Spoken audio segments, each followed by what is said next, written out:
Relaciones semánticas en el texto. ¿A qué se refiere relaciones semánticas en el texto? ¿A qué se vincula relaciones semánticas en el texto? ¿Qué es? ¿Cómo se mastican las relaciones semánticas? Se refiere a la interpretación semántica, es decir, término en contexto. Término en contexto, término en contexto. Así que vamos con esta pizarrita, ya legendaria, ya. Término en contexto.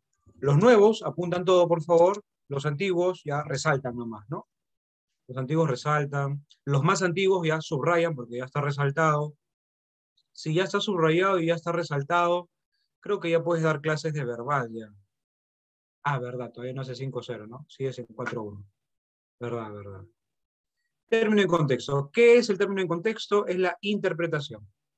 Interpretación semántica de un término o frase, según el contexto oracional. Frío me dices. No, ¿por qué? Fría fuiste tú cuando le dijiste a él no perdamos la amistad. Amigo, ahí fuiste fría. Yo no, no mi bromita, ¿eh? Tú fuiste fría, sin corazón. ¿Verdad? ¿De qué corazón hablo, verdad? Ni quién es eso. ¿De qué corazón hablo? La amistad primero dice, ah, ya ves, ya ves, sigue todavía. Lo sigues lastimando al muchacho, lo sigues lastimando. Muy bien. ¿A qué nos referimos con interpretación semántica de un término o frase según el contexto racional? Muy bien. ¿A qué nos referimos? A la capacidad que tienes, pero muchos novatos no les da la gana de contextualizar. ¿De acuerdo? Hay una necesidad elemental de contextualizar. ¿A qué nos referimos con contextualizar? Nos referimos a interpretar. Interpretar el sentido de la palabra dentro de la oración. Interpretar. Escúchame bien, por favor, escúchame, escucha a tu profe, no como con tus amigas, con tus amigos que no los he escuchado, se escucha. Cuando te hablo de interpretar, cuando es que el profe ya lo ha vivido. Claro, también, claro. ¿No? ¿Por qué negarlo? ¿Por qué negarlo? También me han dicho amigo, también he dicho amiga. Todo nos ha pasado. Ah, pues, si no te ha pasado, no has vivido. Interpretar el sentido de la palabra dentro de la oración. ¿A qué nos referimos con eso? Novatos. Típico novato. Típico novato es, hay que interpretar esta palabra, ya. ¿Qué significa esta palabra? Claves. Marco mi clave y hasta siguiente. Nada. Esa es la del novato, la del precoz, la del apurado, la apurada. Esa es la apuradita, la apuradita. Acá hay varias, ¿ah? Acá hay varios también. ¿Cómo debo de contextualizar? ¿Dónde empieza la oración? Me lees toda la línea que te interesa, obligadísima, ¿no? Hasta donde termina tu oración. ¿De acuerdo? Léeme toda la oración que te es de interés e interpreta esa palabra en el contexto. ¿Qué quiso decirnos ese autor en ese contexto con ese término? Muchas veces vas a encontrar palabras que tienen sentido, pero cambian la información, como les ha pasado hace unos minutos. Hay palabras que tienen sentido, pero cambia la información. Asegúrate de que estás respetando la intención oracional, la intención del autor. ¿De acuerdo? 4 formas de preguntarte esto, 4 formas de preguntarte, 4 formas, ¿no? Denotar, connotar, antonimia contextual y exclusión semántica. 4 formas de preguntarte. Denotar, connotar, antonimia contextual y exclusión semántica. La denotación, lo literal. La interpretación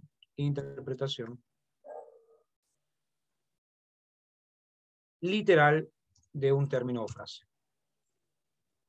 De un término o frase. ¿De acuerdo? Entonces, lo denotado es lo literal, lo directo, como está en un diccionario. De diccionario, directo, literal. ¿De acuerdo?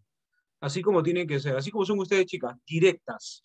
Directas. Nada de que no tengo tiempo para salir contigo, nada de que mi profe de verdad me deja muchas lecturas, nada de que mis papás no me dan permiso.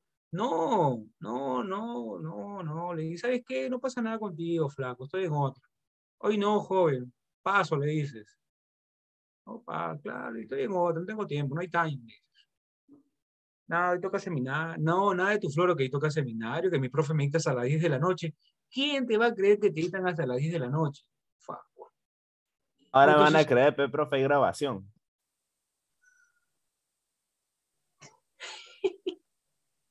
tengo que estudiar. Eso, floro, ¿sabes?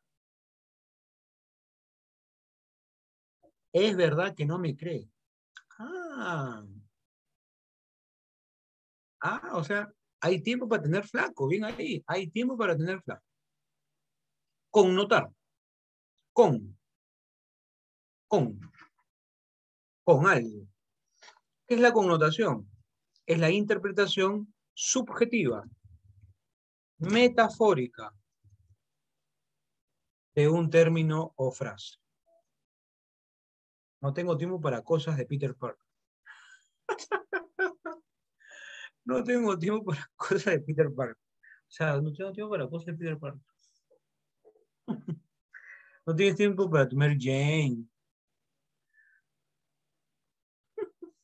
Cosas que nos perturban. Está bien, me da mucho gusto, me da mucho gusto. Seguro, seguro tu viejita está detrás de ti leyendo la conversación, por eso pones eso. Más falsa, más falsa. Bueno, no, acá te apoyamos, acá confirmamos, ¿no? Confirmamos. Ella es una chica responsable, dedicada. Muy bien, estamos en el punto 2. Interpretación subjetiva, metafórica de un término o frase. Es decir, aquí el autor recurre a metáforas, recurre a segundos usos, recurre a la interpretación del término.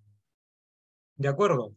Cuando tú me dices, profe, qué frío, no me estás diciendo que mi temperatura se me ha bajado a 35 grados, ¿verdad? Cuando me dices, la qué ticlio, no me estás diciendo que yo estoy en ticlio, pues, ni que me llamo ticlio, ¿verdad? Si mi estudiante me dice, no tengo tiempo para cosas de Peter Parker, tengo que interpretar lo que significa cosas para Peter Parker. Estar enamoradito, como baboso, no es Mary Jane. Interpretación. Interpretación. ¿No? Obvio, interpretación. Entonces, ¿hay interpretaciones subjetivas? Sí. ¿Quiénes interpretan mejor esas subjetividades? Los que han leído más. Los que han leído más. Los que han leído poco, los que tienen, van a tener mayores dificultades para realizar esa interpretación. ¿De acuerdo? Van a tener pocas. After. Muy bien. Después me recomiendan sus películas subidas de tono. ¿De acuerdo? Y terminamos el punto 3 y el punto 4. La antonimia contextual es la oposición semántica. La oposición semántica. Según el contexto. Según el contexto. O sea, dicho en otras palabras, es decir, si el contexto es literal, o sea, si el contexto es denotado, antónimo denotado. Si el contexto es subjetivo metafórico, el antónimo para lo subjetivo metafórico. ¿De acuerdo? Entonces, ¿el antónimo de qué depende? Del contexto. Y la cuarta, la exclusión semántica, es la identificación del término o de la clave que no guarda relación con la pregunta, con el término en la pregunta. Explicamos. Es la identificación de la clave que no guarda relación semántica con el término. Explicamos. Explicamos. La frase techo de cristal, ¿recuerdas? Para las mujeres, se asocia, excepto a. La frase techo de cristal se asocia excepto a. Fíjate cómo termina la pregunta, excepto a. Se asocia con excepción de. Con excepción de, se asocia menos a, o te dice, es incompatible con.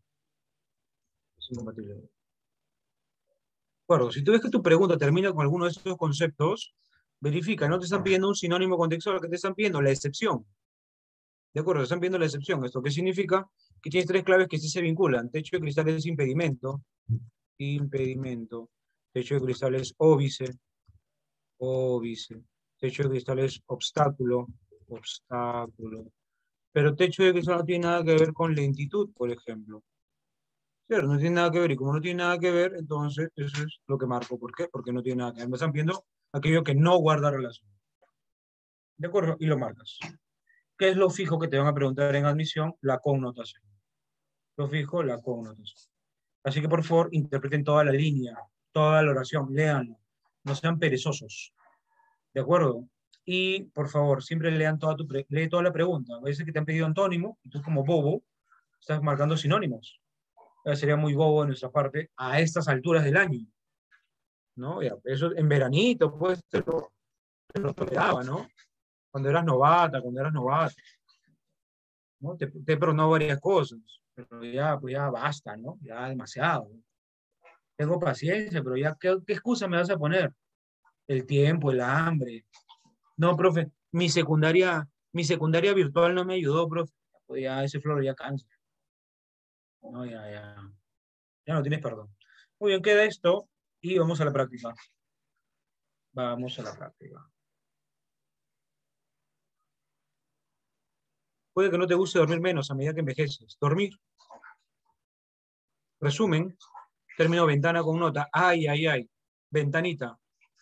Respecto a lo que señala Lisa, es compatible señalar Laurel Hay respecto a la investigación. Inferimos que si se demuestra verdaderamente, anota en la placa, por favor, fehacientemente significa verdaderamente, sin lugar a dudas, muy verdadero, algo de lo que no se puede dudar. Si se demuestra verdaderamente la hipótesis del abuelo que verme mal, ¿qué pasaría? Dale. 8 minutos y comparamos. 8 y comparamos. Dale con todo.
Ahora sí enseñaré verbal. Muy bien, muy bien.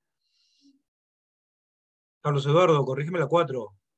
Jessica Ochoa, corrígeme la 5. Ariana Milagros, felicitaciones. Ariana Naís, un error. Uno, la última. Joder. ¿Qué pasó con la última? Ariana Naís. Los ancianos ya no desearían tener un sueño prolongado. No, no, no, no. Es que si tú me dices, mira Luis Alfredo, se comprobó la hipótesis del abuelo que duerme mal. Entonces, si un anciano duerme poco, es por un origen biológico, ¿cierto? ¿No? ¿No? Si se comprueba la hipótesis, es porque los ancianos están durmiendo poco por origen biológico. No, no es que los ancianos ya no quiero, ya no quiero dormir tanto. No, no se trata de eso. No se trata de que quiera o no quiera. Claro. ¿Ya ves? Luego, Héctor. Mm, 5 buenas, poca fe. Ana Belén, corrígeme la 1 y la 3. Luis Ángel, felicitaciones, Luis Ángel. Carlos Eduardo, la 4 Nola. Amanda, corrígeme la 3, perdón. Corrígeme la 2. Único error, ¿ah? La 2. ¿Cuál es la 2, Amanda? ¿La ventanita? ¿En serio? No, no, literal, literal. Te perdí. Jonathan, corrígeme la 1 y la 2. Mercy, un error. Corrígeme la 4. A mí el cutismo no me va. No me va el cutismo. Corrígeme la 4. Mm, César, Bazán, felicitaciones. Buen trabajo, César. Manuel Alberto, corrígeme 1 y 2. Macklin, felicitaciones. Alessandra Isabel, corrige la 2. Mercy, queda 5 buenas, ahora sí. Marcando apertura ya. Te dice, este fenómeno conocido como la hipótesis del abuelo que duerme mal sugiere que los miembros ancianos, los mayores de una comunidad que se despertaban antes del amanecer, pueden haber sido importantes, fundamentales, cruciales para detectar amenazas de depredadores mientras los más jóvenes todavía seguían dormidos.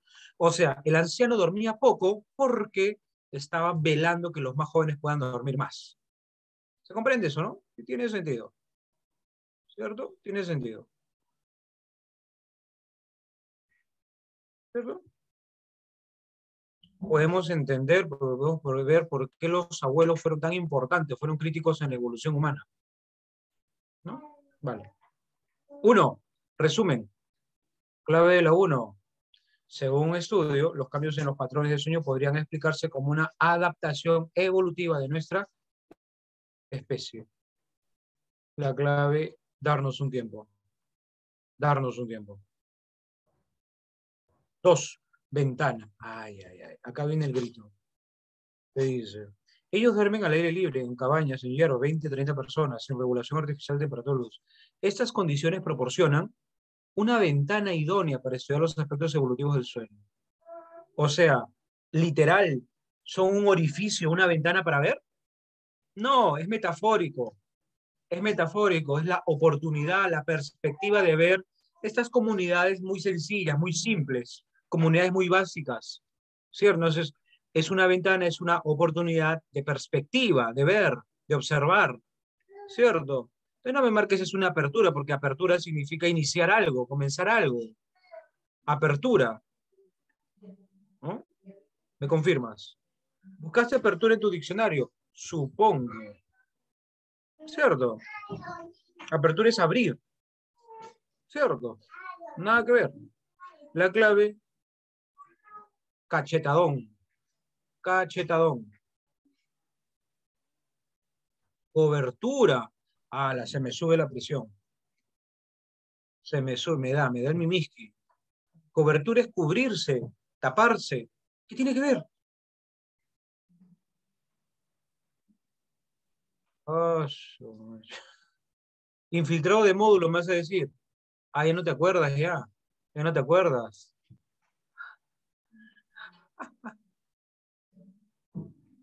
Sigo con fiebre ya, el barajo. Sigo con fiebre.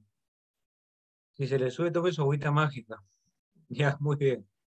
Dos, cachimbo. Tres, de lo que señala Lisa Crittenden es verdadero señalar que, dato verdadero, dato verdadero. Los ancianos cumplieron un rol importante en la evolución de la humanidad recontra verdura. Avión. Tres, avión. Cuatro, a partir de Lauren Hale respecto a la investigación inferimos que Lauren Hale aparece al final, si mal no recuerdo. Acá está. Te dice, no, ella no participa en el estudio. Dijo que los hallazgos destacaron importantes aspectos sociales del sueño, que aún persisten actualmente, pero advirtió que el vínculo podría no ser totalmente biológico. Podría no ser totalmente biológico. No lo está negando, no lo está refutando, solo está diciendo que quizá no sea del todo algo biológico. ¿De acuerdo?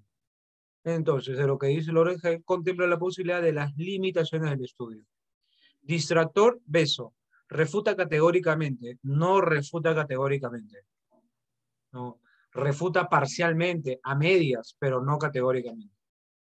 Y cinco, si se demuestra verdaderamente la hipótesis del abuelo que duerme mal, el insomnio de la gente anciana, Provecto es anciano, tendría un origen biológico. El hecho de que los ancianos duerman muy poco sería algo biológico, fruto de la evolución. La clave bebecita. Muy bien. Repito claves para mi sección lentejitas. 1, déjala. 2, cachimbo. 3, amante. 4, dignidad. Y 5, bichota. Mi segundo 5 de 5. ¡Qué emoción! Felicitaciones, bien marcado. Preguntas, dudas, ¿cuántas buenas? ¿Cómo le fue? Habla Maffer, Aleska, Alessandra. Comentarios, escucho. Por fin vale la pena tanto practicar. Todo bien, profe, todo bien. 5 de 5, muy bien, machaca. Bien, Quiero más razón. clases de 4 horas. Parece que sirven, ¿no? Parece que sirven.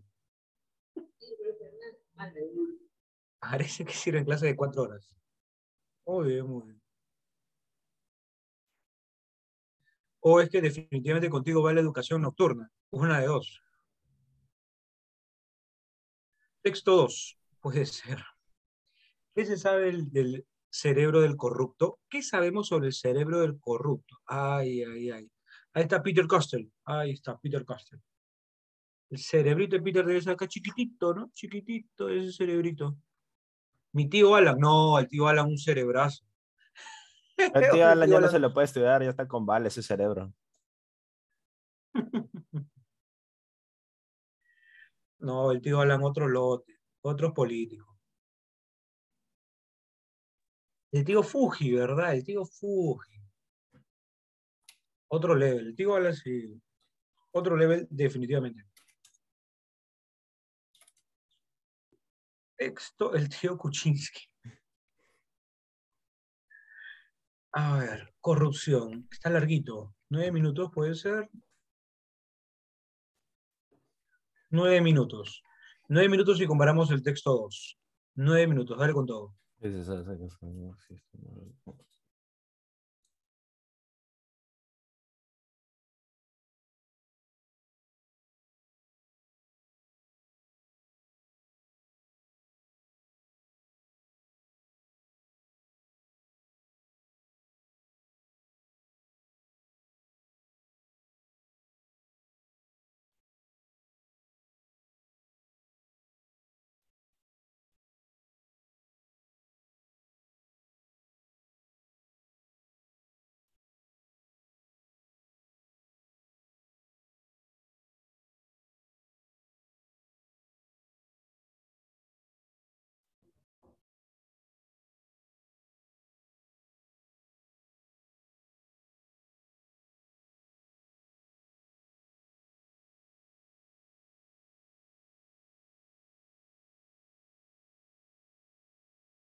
Muy bien, ¿me confirmas? ¿Comparamos ya?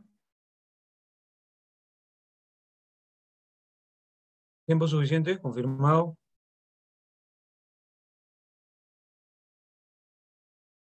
Muchos dedos de clave, uno estará mal.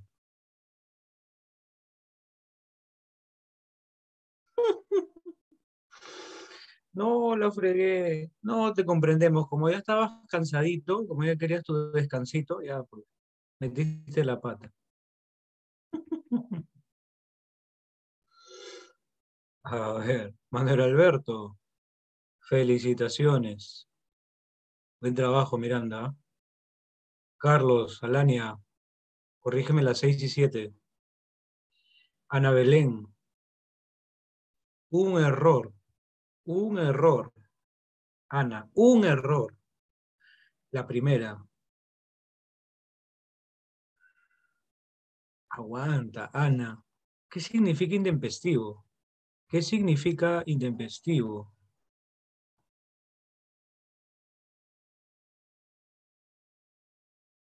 Que no es tempestad. Que no es tempestad, Dios mío, ¿eh? Por eso dejé de fumar.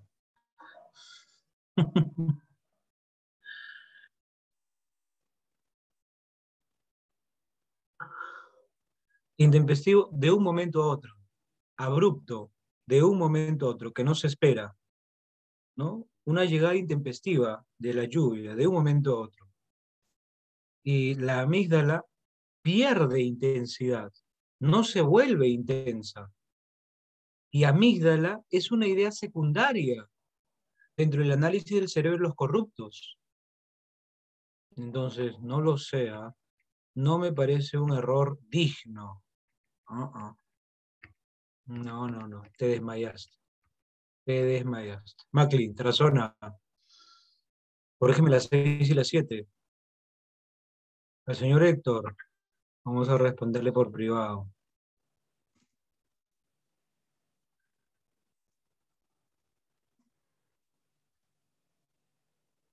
Luego, César Bazán,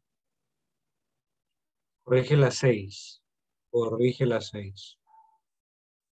Bien las demás, César.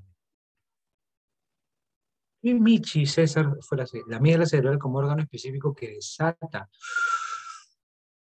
No, no, no, no, porque, o sea, la amígdala es la que genera la corrupción, la que permite la corrupción, la que impulsa la corrupción. No, nada que ver. La amígdala es la que va dejando de dar respuesta ante los actos corruptos, ¿no? Al principio se activa mucho, luego se activa menos, hasta que ya deja de activarse. Ari, no, otro error que no es digno, ¿ah? No me parece que te siga con eso. Mercy. Ah, espérame. Luis Ángel, acá está Mercy. La casa. La fe, el cutismo, volvemos con el cutismo, Mercy. No, yo no soy fan del cutismo. Cuatro buenas, cuatro buenas, cuatro buenas. Adivina, Mercy, cuál es el error.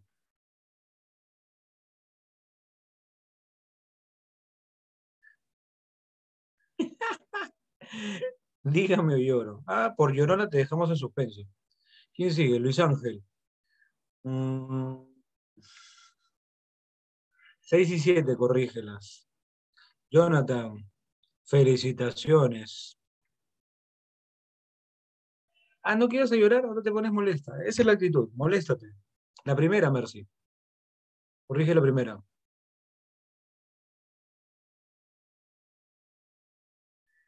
Buen trabajo, Sumaeta. ¿Ah? Rapidísimo, rapidísimo. ¿Qué se sabe sobre el cerebro de los corruptos?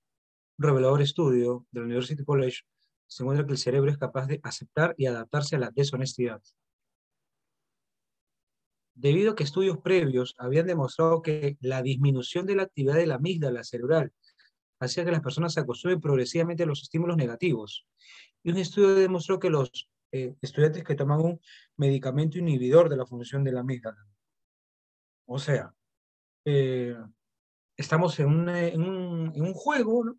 Y a uno de nuestros compañeros dicen, oye, si tú mientes, yo también miento y ganamos. Entonces, al realizar ese acto de mentira, de deshonestidad, la amígdala cerebral se activa fuertemente. Y tomaron un medicamento. Tomaron un medicamento inhibidor de la función de la amígdala. Inhibidor que impide, repito, inhibidor que impide el funcionamiento. ¿De acuerdo? Antes funcionaba, lo inhibes, ya no va a funcionar. Impides el funcionamiento. ¿De acuerdo? Impide algo. Impide la función de la amígdala celular. Y estos serán más propensos a copiar que los que no estaban acostumbrados. Entonces, cuando la amígdala deja de funcionar, eres más propenso, o sea, tienes más facilidad, más tendencia a romper las normas, ¿no? Diseñaron un experimento en el que 55 monitores participaron de un juego en el que intentaban engañar. El juego estaba diseñado de tal manera que al no enterarse que sus compañeros se dan cuenta del engaño, el deshonesto iba perdiendo el miedo a sus actos y se iba favoreciendo. Y algo que nunca se había hecho antes, se estudió la actividad de la amígdala cerebral con la resonancia magnética. Resultados impresionantes. Con los primeros actos deshonestos, la amígdala cerebral se activaba fuertemente. La amígdala se activó fuertemente. Con cada subsecuente acto deshonesto, su actividad disminuía, pero ojo, progresivamente, paso a paso, paso a paso. No me mandes una clave que me dice la actividad de la amígdala tiene un cambio brutal, un cambio inesperado, un cambio de un momento a otro. No, disminuye progresivamente. La amígdala se iba acostumbrando a los actos deshonestos. En otras palabras, el corrupto empieza poco a poco, y al ir perdiendo la actividad de su amígdala celular, va perdiendo el miedo y se va acostumbrando al delito. Al ir perdiendo el miedo al castigo, el corrupto avesado aumenta la magnitud de los actos deshonestos. El gran corrupto pierde completamente la actividad de su amígdala cerebral. Pregunta 1. Título del texto, o sea, tema: los aspectos cerebrales que subyacen a los actos dolosos del corrupto. Una investigación en torno al funcionamiento del cerebro de los corruptos. La clave avión. ¿Por qué no marco, perdón, clave beso? ¿Por qué no marco avión?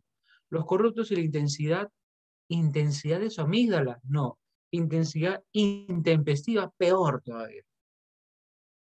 Intensa actividad de la amígdala, falso pues. La amígdala va perdiendo poco a poco su actividad. Y mira, dice políticos, no hemos hablado de políticos, ¿de dónde Michi me sacan los fucking políticos? Dedo, la amígdala cerebral como órgano específico que desata la corrupción. ¿Cómo que desata? O sea, producto de la amígdala nos volvemos corruptos. La amígdala es un órgano que genera, que dispara, que provoca la corrupción, la desata, ¿no? Desatar es que liberas. No, no, no, no, no, no, no, no. Por el contrario, la amígdala es el órgano que hace que nos sintamos mal cuando cometemos algo inadecuado, ¿no? Y en el corrupto, ese sentirse mal va disminuyendo, va disminuyendo, va disminuyendo, hasta que se acostumbra. Y amígdala era parte de la investigación, pues. Muy bien. La clave baby. Inhibidor se refiere a un medicamento que impide. Es falso con el desarrollo del texto acerca de la comisión de actos dolosos. Cometer actos deshonestos. Cometerlos. Dedo. La amígdala cerebral disminuye, sí. Su intensidad, sí. De manera abrupta, falso. Clave dedo. Clave dedo, clave dedo. 9. Se deduce del texto que los deshonestos implican un proceso de transgresión moral. Sí, es un proceso. ¿Por qué es un proceso? Porque es paso a paso. Paso a paso. ¿Por qué? Porque es un proceso, porque los corruptos se acostumbran al acto ilícito, lo cual implica la pérdida paulatina del temor a ser castigado. 9, baby, 9, baby, 9, baby. ¿Dudas en la 9? ¿Alguna clave que te genere dudas? No, fin. Nada, no. 10. Si la actividad de la amígdala hubiera permanecido invariable. Si la actividad de la amígdala permanecía invariable, o sea, decimos una pequeña mentira, una gran mentira, y la amígdala nunca se movió, nunca se alteró, ¿eso qué significaría? Que la amígdala no tiene nada que ver con actos corruptos. Repito, estamos escaneando el funcionamiento del cerebro y dices una mentira, dices una gran mentira, otra mentira, diversas personas, ¿no? Están cometiendo actos deshonestos y la amígdala no se altera, no responde, no puede hacer ningún cambio, ninguna variación. ¿Eso qué significaría? Que la amígdala no tiene ningún vínculo con la comisión de actos dolosos. Clave, la amígdala carece de vínculo concreto con actos de corrupción. Dedo. La D, obvio. Ah, ahora te botas. Obvio, me dices, te botas con agua sucia, ¿no? Ah, humilde, ¿no? Humilde, pues. Hay que comprarle un departamento de humildad a esa chica, por favor.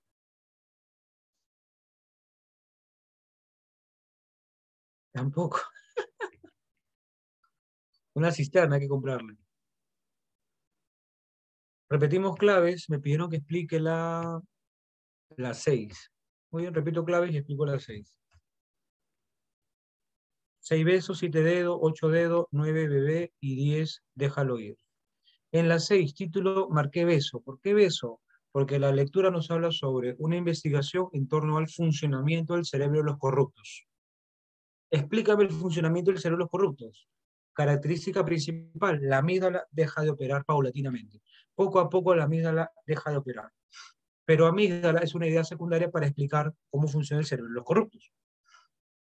¿Cierto? Entonces, 6 besos, los aspectos cerebrales que subyacen. Subyacen significa que están ocultos, que están debajo de los actos dolosos del corrupto. Por eso marco besito. En mi cerro no sube cisterna. Buena inferencia, muy bien, mucha. Infiero, deduzco, concluyo que no te bañas muy seguido. Primera conclusión, pocos baños, pocos baños. Muy bien. Dale, ¿alguna pregunta más? ¿Alguna duda más? La 10, Castro, dime, ¿qué clave quieres que lea o quieres que justifique dedo? Dedito, sí, a ver. La pregunta dice, si la actividad de la amígdala cerebral hubiera permanecido invariable, o sea, no cambia. O sea, tú no mientes, tú sí mientes, otro miente más, otro miente demasiado, y la actividad de las amígdalas, invariable, nunca se altera. Esa carezca, o sea, no tiene vínculo concreto con la corrupción, porque vinculamos a la amígdala porque responde y va disminuyendo su respuesta. Pero si ya no hay respuesta ante los actos corruptos en ninguna persona, entonces carece de vínculo con la corrupción. Por eso marco dedo.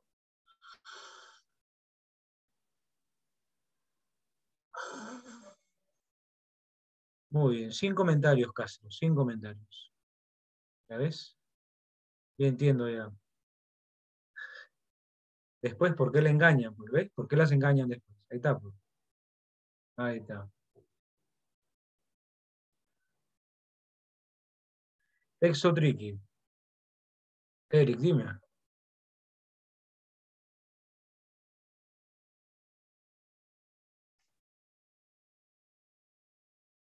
Consejito para textos filosóficos. Ah, bueno, léalos. San Marcos te presenta siempre, o presentaba Platón, Descartes, Popper. Platón, Descartes, Popper. Léelos, apréndetelos, domínalos. No es nada difícil. Platón, el plano de las ideas, ¿cierto? El plano de las ideas, la caverna. René Descartes, la duda, ¿no? La duda, como principio de todo, como base de todo. Popper, el falsacionismo. Eh, Entonces, manéjalos. Y por supuesto hay que saber conceptos básicos, ¿no? ¿Qué es materialismo? ¿Qué es idealismo? El idealismo el idealismo objetivo, idealismo subjetivo, entre otros. Pero esas son las clásicas. Texto 3. Vale dejarse llevar por lo aprendido en filosofía. Vale dejarse llevar. Vale interpretarlo rápidamente con lo que conoces de filosofía. ¿No? Si te viene Platón y tú has leído Platón y lo manejas, es una lectura fácil. Igual si lees a Popper, si ya has leído a Popper, ¿no? Y te viene Popper, una lectura cómoda, agradable. Entonces, depende mucho del conocimiento previo para que la lectura sea más agradable. Origen de la moral. Hay dos corrientes de pensamiento que consideran la moralidad es una innovación cultural. En última instancia, el autor sostiene, ojo con esa pregunta, última instancia, 8 minutos y comparamos claves. No, mucho, 7, no, 8. 8 minutos y comparamos. Ya hablé con todo.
No lo sé, Rick, debe estar algo mal. A ver.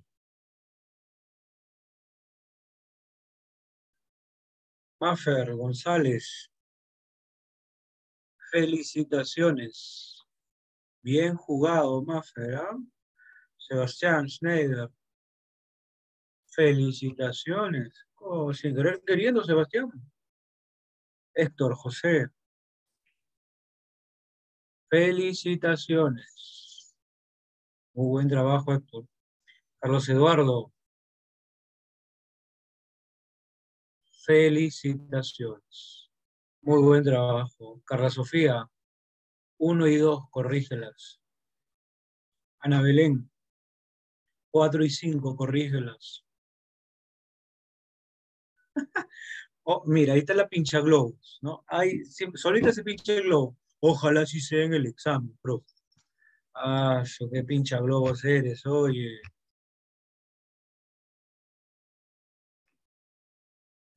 Sobre el origen de la moral, hay dos corrientes de pensamiento.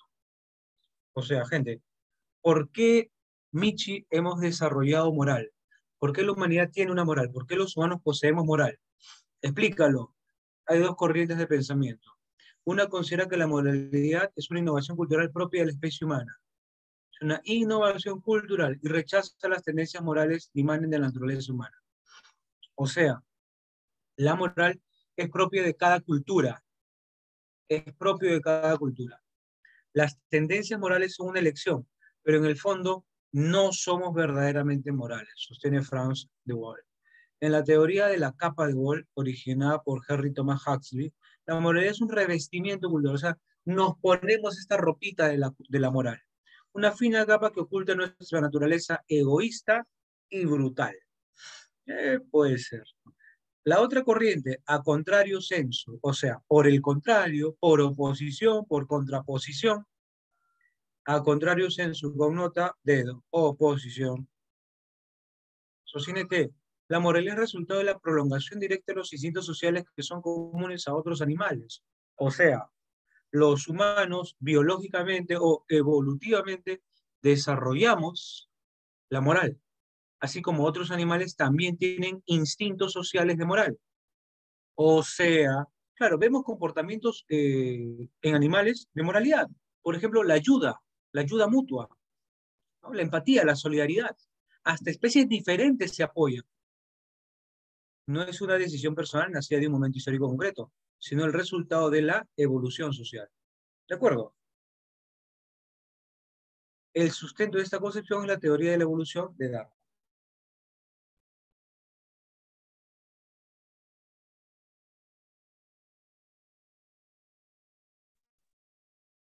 Esa moralidad se hace evidente hasta en los animales, que cooperan entre sí, muestran lealtad y se ayudan. Más tolerancia, ahí está lo que nos falta a los peruanos, empatía. Una perspectiva actual del origen de la moral concibe, ojo, perspectiva actual, nuestra psicología moral como un instinto, o sea, es biológico. Es una capacidad producto de la evolución que posee toda mente humana. De manera inconsciente y automática genera juicios sobre lo que está bien y lo que está mal. Eso permite entender por qué algunos de nuestros comportamientos y decisiones se consideran siempre injustos, permisibles y punibles. ¡Epa! Esto permite entender por qué algunos de nuestros comportamientos y decisiones se consideran siempre injustos, permisibles o punibles.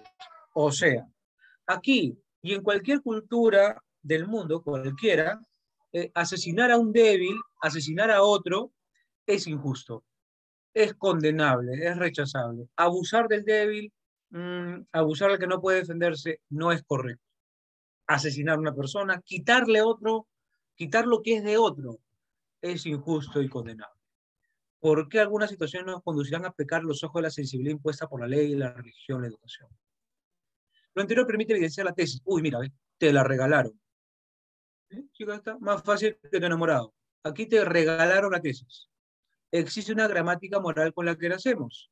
Y el medio ambiente influye, pero no hace nada sin la base innata. O sea, hay una base innata. ¿Y el autor con qué concluye? Los juicios morales no proceden de la religión, la familia, el Estado. No proceden de la religión, sino que es un instrumento milenario de supervivencia heredado que permitió que la sociedad progrese. Obvio. Nuestros juicios morales, eso es correcto, eso no es correcto, eso es aceptable, eso no es aceptable.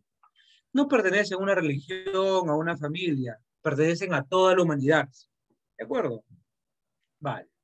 En última instancia, el autor del texto, ¿qué sostiene? Casa, beso, beso, beso, casa. Beso dice, la moralidad es un producto de la evolución, pero el entorno social es necesario para su ejercicio. Bueno, la moral es una innovación humana, un invento humano, para regular el comportamiento de los miembros de una sociedad. ¿Dónde fucking dice que vamos a regular el comportamiento de los miembros de una sociedad? Si le están pidiendo en última instancia, o sea, en la conclusión, en el desenlace, en tu último párrafo, en tu última unidad informativa, en tus últimas líneas. Mira, dice en última instancia. Ya pues, ¿hasta cuándo ese error? Última instancia, ahí está. Ya está, gente. Error tonto, ¿ah? Error tonto. La clave de beso. 12. No se condice, falso. Solo ha sido considerado como una facultad privativa, exclusiva del hombre. Solo es exclusivo del hombre. Uf, falsazo, márcalo, avión. 13, dedo. 14, se colige que la tesis del autor, se colige. ¿Destaca el papel trascendente de los juicios morales? ¿Lo destaca o no lo destaca? A ver. Tesis, juicios morales, sí, sí lo destaca. Lo acabamos de leer, juicios morales. Sí, sí, sí. Señala que la gramática moral proviene de la religión, me desmayo. No proviene de la religión, el autor lo ha negado. Se construye sobre el carácter innato, sí, de la moral. ¿Del medio ambiente? No, de la moral. La moral es innata, no el medio ambiente. ¿Desestima la contribución del factor cultural o social? Sí, deja de lado el factor cultural. La clave, avión. La clave, avión. 5. Si los juicios morales proceden de la religión o de una institución cualquiera, si los juicios morales proceden de la religión, entonces la moral ya no sería universal, sería solo ese grupo religioso. Si la moral o los juicios morales proceden de una religión, entonces solo esa religión o esos religiosos tendrían moral. Y los demás humanos ajenos a esa religión no tendrían. Entonces ya no podría afirmar que la moral es horizontal, es universal. Defender los principios universales de la humanidad sería inviable. Dedo. Ya está. Repetimos claves, me confirman las dudas. 11 beso, 12 alcohol, 13 déjalo, 14 alcohol y 15 déjalo. 5 de 5, bien ahí, bien jugado, gente. ¿Eh? Felicitaciones. Preguntas, dudas, te escucho, te leo. 14 dedo, ¿por qué se descarta? Se colige que la tesis formulada del autor desestima la contribución. Ya, por esta palabra, desestima. Permíteme. El autor te dice, tesis, existe una gramática moral con la cual nacemos y el medio ambiente influye, o sea, lo está considerando, no lo está desestimando. Revísalo. Desestima la contribución del carácter cultural o social, o perdón, cultural o social, permíteme acá.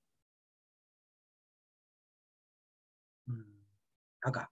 La perspectiva actual. La moral concibe la psicología moral como un instinto, una capacidad producto de la evolución de toda mente humana que de manera consciente genera juicios sobre lo que está bien y lo que está mal. Esto permite entender por qué algunos de nuestros comportamientos y decisiones se consideran siempre injustos. Por qué algunas situaciones nos conducen a pecar, una sensibilidad impuesta por ley y religión. Lo anterior permite evidenciar que la gramática moral con la cual nacemos y el medio ambiente influye, pero no hace nada sin la base nada. O sea, nuestro medio ambiente influye. ¿A qué nos referimos con nuestro medio ambiente? No nos referimos a nuestros árboles, no nos referimos a la costa o a la sierra o a la selva, sino a nuestra cultura costeña, nuestra cultura serrana, nuestra cultura amazónica. ¿No? A eso te refieres con medio ambiente. Vuelve. ¿Dónde está? Acá está. Rechaza, desestima la contribución del factor cultural o social, no lo rechaza. No lo rechaza, lo está considerando. Por eso marco dedo. Perdón, por eso descarto dedo. Muy bien, ¿alguna preguntita más? No, no hay otra. Queda. ¿Por qué no podría ser beso en la 15? Beso en la 15. Si los juicios proceden de una religión, el comportamiento humano no se podría modelar a través de la moralidad. No, sí se podría modelar para los que tienen esa religión. Porque te dice, si los juicios morales proceden de una religión, entonces sí lo puedes modelar, porque los morales son los que tienen esa religión. Si procede de una institución cualquiera, entonces los que tienen moral pertenecen a esa institución cualquiera. Y podrías decir, este es el comportamiento moral para esos miembros, ¿no? Entonces aquí dice, no se podría, sí se podría, solo que sería más limitado, ¿no? Ya no sería para todos, sería solo para esos miembros. Y es lo que te dice acá, ¿no? Defender la existencia de universalidad sería inviable. Sería lo mismo que diga desestima y desestima totalmente. Mm, mm, sería lo mismo. A ver, desestima totalmente la contribución del factor cultural. Bueno, totalmente lo agrava más, ¿no? Lo empeora. Sería un motivo mayor para rechazarlo. Entonces, ¿es lo mismo? No, no es lo mismo. Le pone más intensidad para que sea una clave falsa. Definitivamente falsa. Muy bien, ¿alguna pregunta más? 14 dedos ya respondí. 14 ya está, ya está. Muy bien. Next. El priming es un tipo de aprendizaje. Vamos a hablar de aprendizaje. Es del priming. 8 minutos y comparamos claves. 8 y comparamos el texto 4. A darle, gente. A darle.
Ariana Anaís.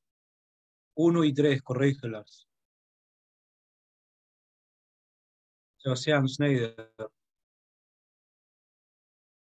Felicitaciones, Sebastián. Bien jugado, ¿ah? Ya, aquí a primer puesto, a mínimo, primer puesto. Quiero cómputo. Macklin de Arizona. 16, corrígela. Y 19. Carla Sofía. 16 y 17, corrígelas.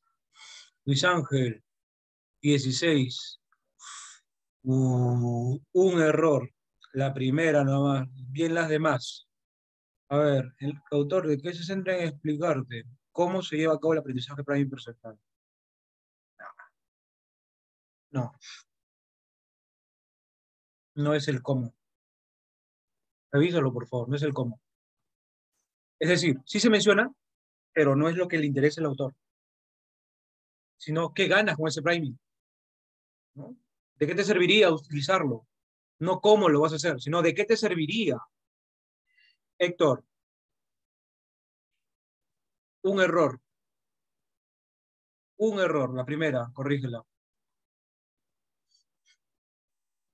Mm, lo mismo que le dije a tu compañero, no es el cómo, sino qué ganas con eso. Mercy, felicitaciones, muy buen trabajo. Ana Belén, corrígeme la 1 y la 2. Jonathan Miguel, felicitaciones, buen trabajo. Ariana Anaís, felicitaciones, Sandoval. Ana Belén, esa es la 16. César Bazán, felicitaciones, César. Carla, la 16. Nola.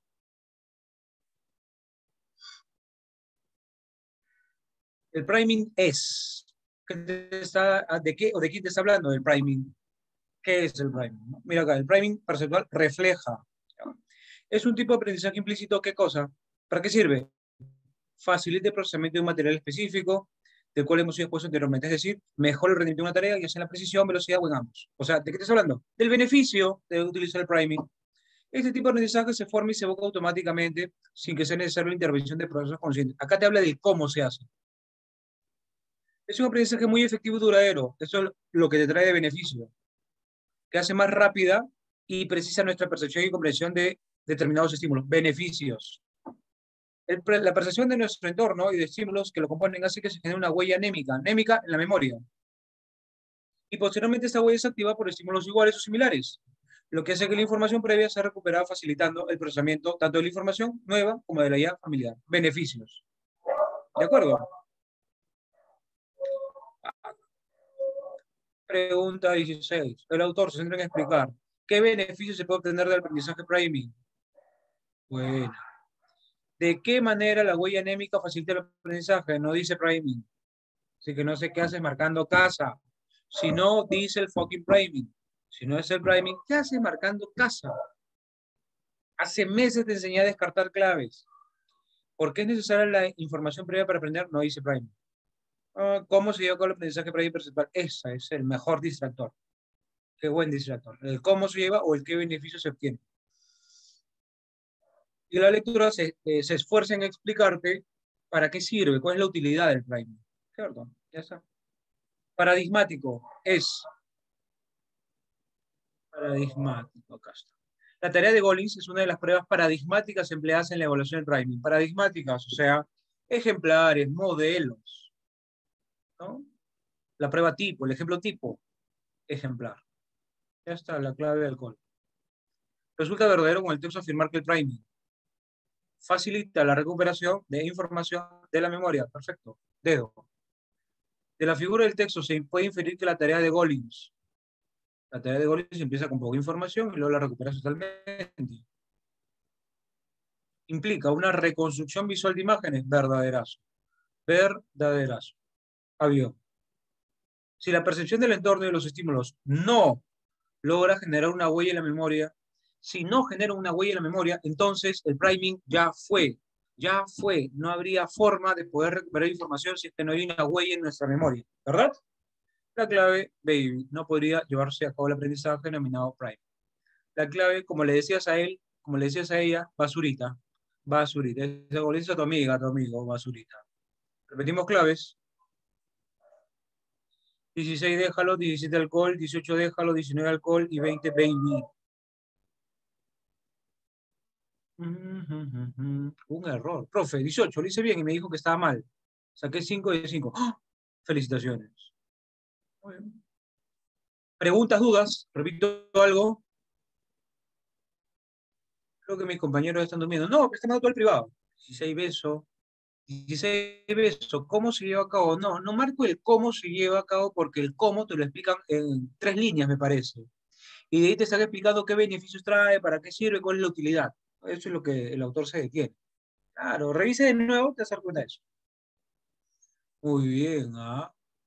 Muy bien, Consuelo, Catixa, bien ahí. Una cachetada. No, no, no era tan grave. Pero eso es un distractor decente, por ejemplo. 16 veces es un distractor decente. No las pavadas que me han marcado a veces, que sí son indignadas. Perdonable, perdonable.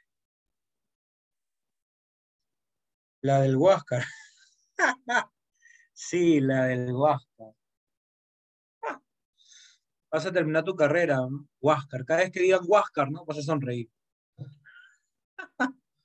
Muy bien. El historiador inductivista reconoce solo 2 clases de descubrimientos científicos. Muy bien, hablemos de inductivismo. 9 minutos y comparamos el texto 5. 9 y comparamos. Dale con todo.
María Fernanda, felicitaciones.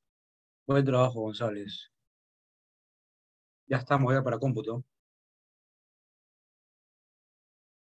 Tarazona, Macklin, corrígeme la 1 y 2.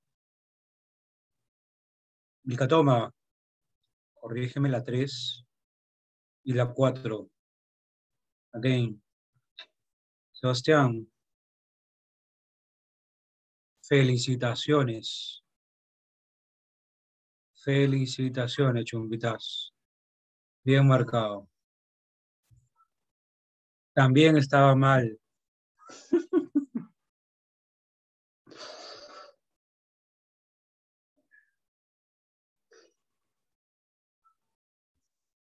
Pues esperaré que hable.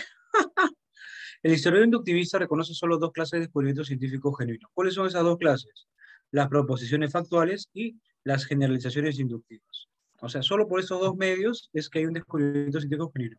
Ellas y solo ellas constituyen la médula de su historia interna. Por consiguiente, las busca al escribir dicha historia. Encontrarlas representa un problema considerable. Y solo cuando las ha encontrado, empieza la construcción de su pirámide del conocimiento.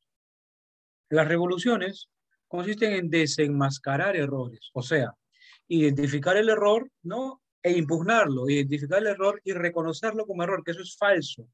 ¿Me comprendes?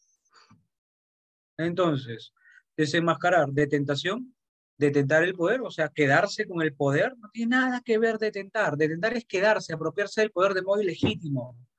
No tiene sentido. Expulsar solo es votar. Expulsar solo es votar, sacar. Ya es legal. Ilegal no tiene nada que ver. Impugnación sí, porque impugnar implica contrariar, refutar, contradecir. La clave impugnación, pues. Impugnación de ley. Sigo leyendo. Para él ese es un problema no racional, empírico y externo. El inductivismo en cuanto a teoría interna y racionalidad es compatible con muchas teorías empíricas o externas, distintas o complementarias a la elección de problema. Es compatible, por ejemplo, con la postura sustentada por el marxismo búlgaro catequístico, de que la elección de problemas está determinada por las necesidades sociales y deja de lado sus implicancias económicas, por ejemplo. El falsacionismo. Ya. En el texto que hemos leído la propuesta del inductivismo. El inductivismo. El autor ve, el falsacionismo surge como una crítica al inductivismo. Parece que se va a referir al inductivismo. El inductivismo es criticable respecto a dos supuestos fundamentales. Las respuestas factuales pueden ser derivadas de hechos, estos dicen que no, y puede haber inferencias inductivas, que los falsacionistas dicen que no. Según el código de honor del falsacionismo, una teoría científica solo si es posible contrastarla con un enunciado básico. Una teoría debe rechazarse si está en conflicto con un enunciado básico aceptado. Popper señaló una condición adicional que debe ser satisfecha por una teoría para poder calificarla de científica. ¿Cuál es? Debe predecir hechos. Una teoría, si es científica, debe predecir. ¿De acuerdo? Predecir. Entonces, es contrario al código popperiano del honor proponer teorías infalsables. Claro, si tu teoría no se puede comprobar, no se puede falsear ni verificar, entonces eso no es científico. ¿De acuerdo? No es científico. Por eso, teoría popperiano, la búsqueda de grandes y audazas teorías falsables y grandes experimentos cruciales negativos es medular. Pues una teoría siempre se pone a prueba. Siempre se pone a prueba.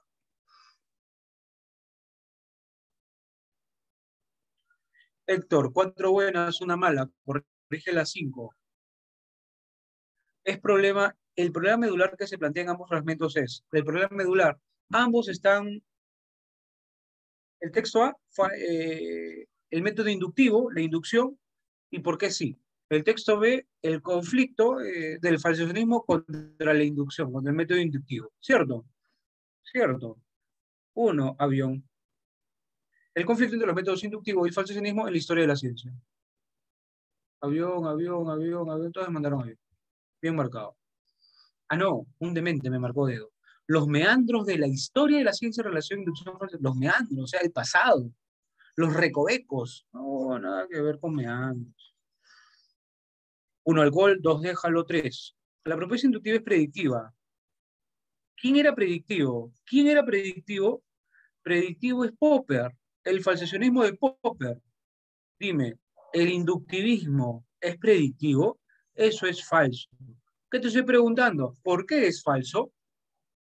¿Qué te estoy preguntando? ¿Por qué es falso? Entonces tú me dices, ah, ya pues Luis Alfredo, me vas a decir, no te vengas a hacer, acá tengo que marcar algo verdadero. ¿No? El tontito marcó algo falso, la tontita marcó algo falso. Pero ustedes que van a marcar lo verdadero, porque te estoy preguntando por qué es falso. ¿De acuerdo? ¿Por qué es falso? Tú me dices, mira Luis Alfredo, es falso porque la propuesta predictiva no es del inductivismo, es del falsacionismo popperiano. La predicción es consistente con la visión de Popper y la visión inductiva solo arriba generalizaciones que corresponden con hechos. La clave deja. La clave deja. ¿Quedó clara la 3? ¿Todos los que se desmayaron con la 3? ¿Quedó clara? ¿Alguna duda? ¿Alguna clave que quieras que lea? Mazo, ok.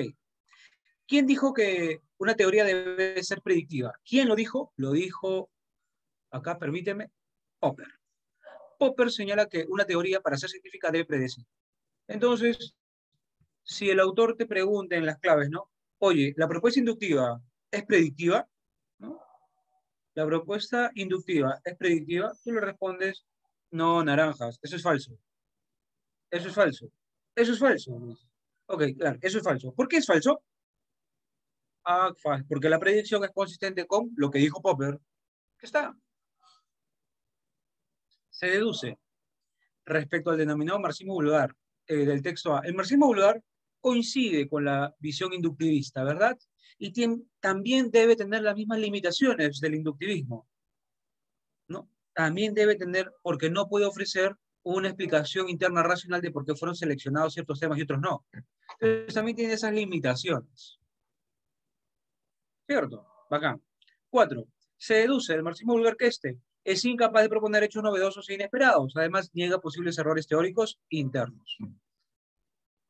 Si me dices, Luis, ¿por qué es incapaz de proponer hechos novedosos? Porque no puede predecir. El que predice es el falsacionismo. No puede predecir. Y niega posibles errores teóricos internos. 24 casos. 5. Si la teoría marxista vulgar asume en tanto propuesta teórica que es posible refutarlo, es pasible de refutación. Si fuera pasible de refutación, esta teoría marxista vulgar está cruzando la orilla y ya no sería afín, ya no sería cercana al inductivismo. Ya no. Sería cercana al popperianismo. Tendría más vínculos con las ideas de Popper. Clave que te dice eso.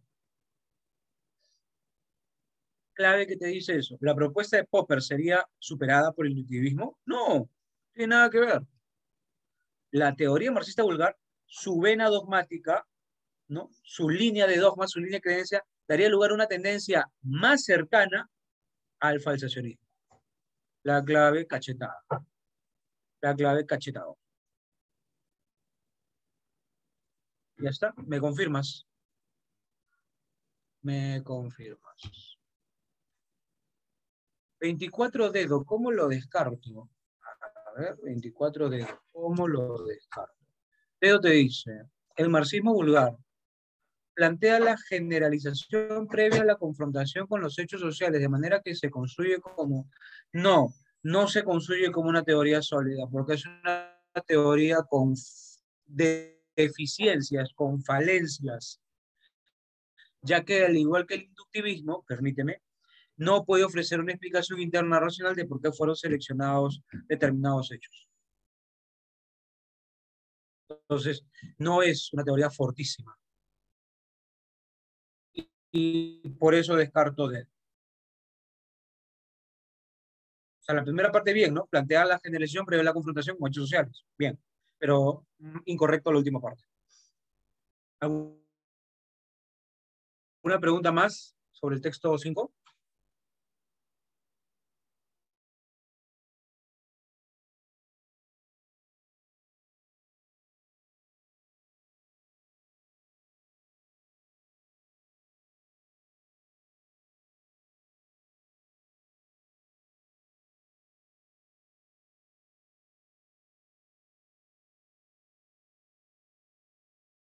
Ya volví, el Zoom me votó, no sé por qué.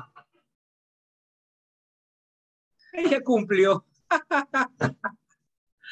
Ay, qué buena frase. Ya cumplió, pero ya que se vaya normal.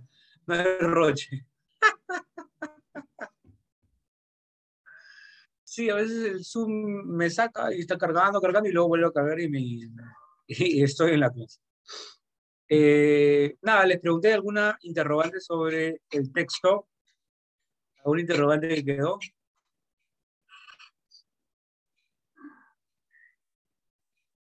Claves de las sales, ya. Muy bien, parece que ninguno tiene dudas. Te escucho, te leo. Quedó claro, pocas. Vamos con la siguiente. Ya, texto 6. ¿Cómo es? Creo que ¿Cuántos minutos? pase clave nomás, profe, porque ya no alcanza el tiempo y ya hay pocas personas ya. Yo creo, ¿no? A ver qué dice la gente. Hasta el final, profe. Que hable el pueblo, que hable el pueblo. También depende de usted. Vamos, Ya vi la que el última. delegado es un lloroncito, Digo, ya. Ya vi que el delegado Ese es un chupón. lloroncito. Te dejo las claves, te dejo las claves. Ya tu mamá quiere darte tu sí, tetita, seguro. Ya. pero profe, tiene que completar, ¿por qué es eso? Hay que estudiar por mañana también, profe. Compréndate. Ah, buen punto. Y ese es otro aspecto, ese es otro aspecto. Buen Mañana punto. toca temas pesados. Ya, ya. Muy bien. ¿Qué te creeré? Te creeré. 16, baby. La 27, darnos un tiempo. La 28, date cuenta, amigo. 29, ten dignidad, amigo. Y 30, amante.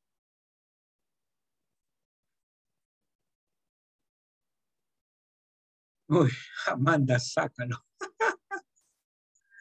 Muy bien, ahí están las claves, las repito para mi sección protozoarios. Siempre hay un protozoario ahí sin memoria. Beso, dedo, dedo, dedo y avión. Ya está, chicos.